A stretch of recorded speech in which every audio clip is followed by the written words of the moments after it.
Offensively, this is the side of the ball that everyone has their eyes on in terms of excitement, right? Jeff Lebby was hired because he is a guy that is known for being able to put a bunch of points on the board. And you have a lot of fun watching these teams while they do it. Year one, Mississippi State didn't quite get that.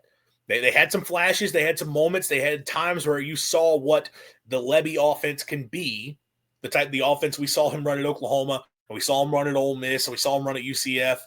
We saw flashes of it. We didn't get it consistently. And now you go into this second season, you had a lot of transfers along the offensive line.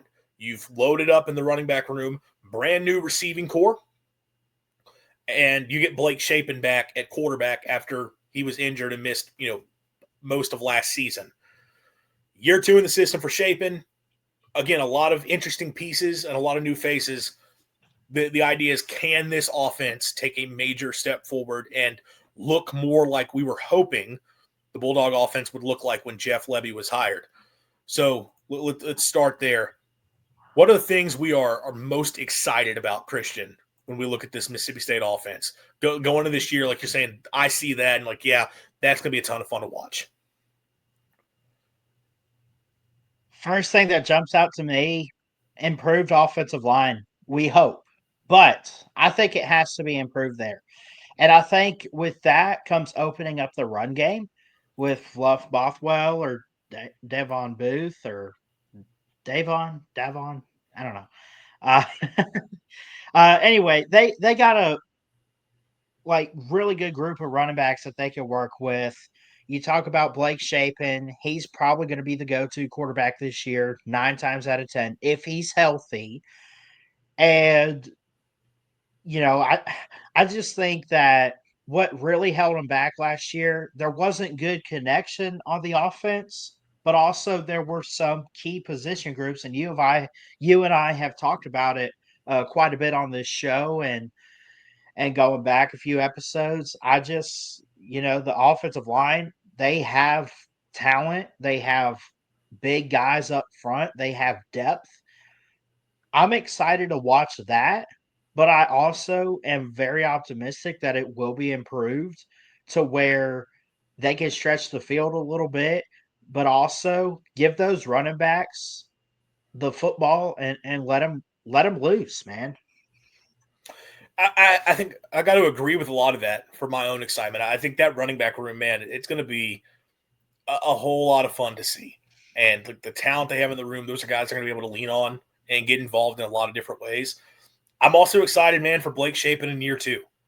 And even though he only got 4 games a season to go, to have him back, a quarterback that has now been in the offense for 2 seasons and has gotten to kind of learn it and really understand the why behind it all, and I'll be able to execute at a higher level. I think you got a chance to be much more productive than you were. And it was one of those things that both Lebby has kind of come out and said. He hasn't used this phrasing, but he's kind of basically saying it was a bit of a blessing in disguise that Blake went down, because despite it being as bad for the team as it was and as bad for him as it was, it gave them this year where you get Blake, who's a veteran on the offense, to be able to go out and execute and operate things. And that's going to help this team out a lot, not having to break in a new QB. I think having him back there, I do think the execution and operation of the offense is going to be at a higher level.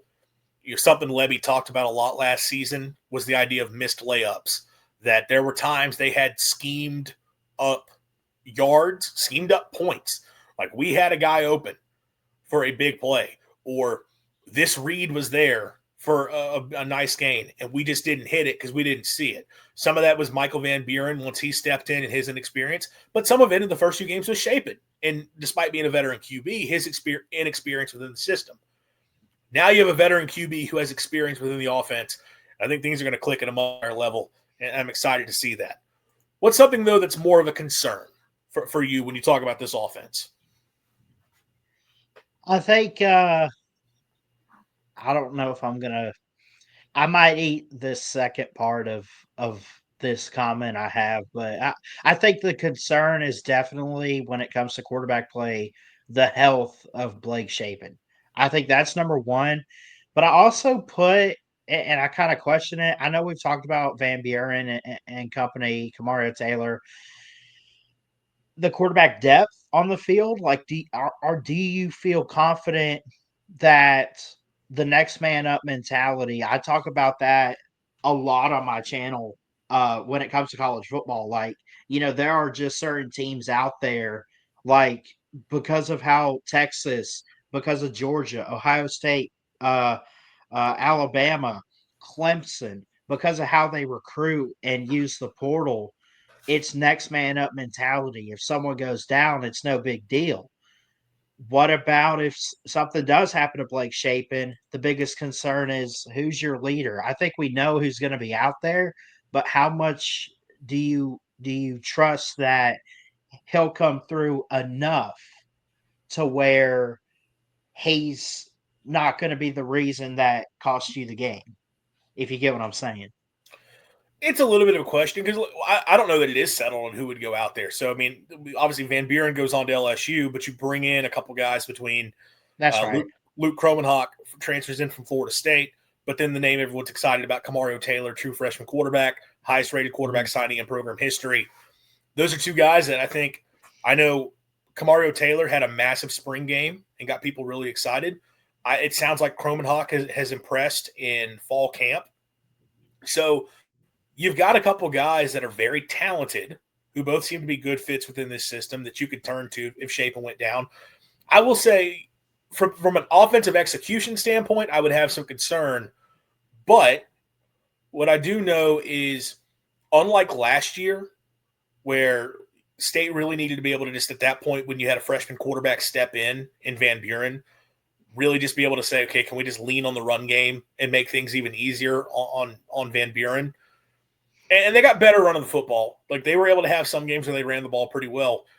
They couldn't do it consistently enough to really take the pressure off of Van Buren. He had a lot of times where, man, it's 3rd and 10. Sorry, you got to stand in and take a hit and get a throw off downfield with shaky pass protection in front of you. I think this year they're going to be better built to be able to run the football and lean on that, which will help a young QB. They may not have to do that if Shapen's in. They may be able to spread it out more and be more of, a little bit more pass happy. Although I do think with the guys they brought in on the offensive line and what they have at running back, they're going to want to run the ball quite a bit. But I do think they have the ability, if they need to just go Hulk smash, they probably are going to be able to this year a little bit more up front, and that would help them if they have to step in with a new guy. Concerns for me, I mean, one, it kind of just goes into that idea. I do wonder about how quickly will the offensive line come together. I have no doubt they're going to be improved. I have no doubt that they should be able to run the ball pretty well with the type of bodies they have in there. But still, you're going to be starting some guys coming in who weren't here in the spring. And, how does that come together for you? And you got challenging games. Week 2 of the season, Arizona State comes to Starkville, and that's a team that's going to have some really good players and its defensive front. So how well are you going to be able to handle them? So that is a little bit of a question for me. The other thing is, do you have a dude at receiver? I think they've got a lot of guys with some potential. They've got guys who fit the system pretty well. But this was a big topic on Twitter a couple of days ago. At the college level, it tends to matter more about having a go-to receiver than it does having a deep receiver room. This tends to be a position where you want to have a stud that you can always rely on going to and that you can always just scheme up as your primary read, more so than, we have a bunch of options who are solid players. Right now, State's got a bunch of options who are solid players. I don't know that they have a stud, and that's going to be a question. If you want to talk about maximizing the potential of this offense, I think that they need that guy who can step in and be a big-time stud. So, look, those are going to be the big question marks for the offense for sure going forward. But overall, you have to be optimistic about, again, year 2 for Blake Shapen. You have better depth, better size on the offensive line. You have a great running back room. If you can find if that O-line gels together pretty quickly and you find somebody to emerge at receiver as like a true go-to target type guy who is a threat to defenses consistently, then I think this offense can have a really, really nice year and look more like the unit that we were expecting.